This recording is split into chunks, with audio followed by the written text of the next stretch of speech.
গোপালগঞ্জে জাতীয় নাগরিক পার্টি এনসিপির সমাবেশকে কেন্দ্র করে পুলিশ, সেনাবাহিনী ও নিষিদ্ধ ছাত্রলীগের সংঘর্ষে 4 জন নিহত হয়েছেন। এ ঘটনায় পুলিশ, সাংবাদিক সহ আরও 12 জনের আহত হওয়ার খবর পাওয়া গেছে।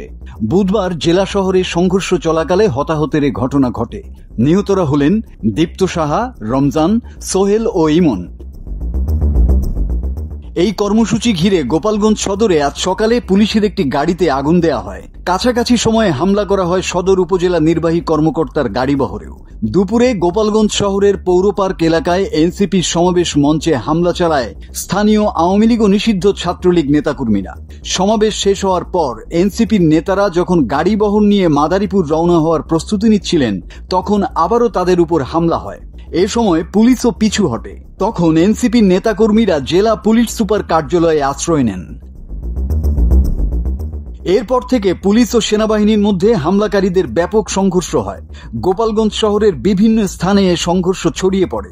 বিকেলের দিকে গোপালগঞ্জ জেলা কারাগারে হামলা ও ভাঙচুরের খবর পাওয়া যায়।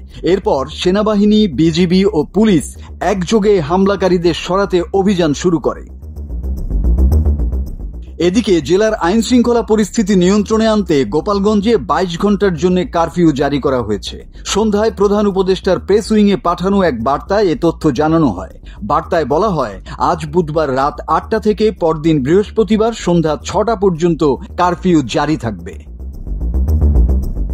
মাসুদ হাসান, বাংলা টিভি।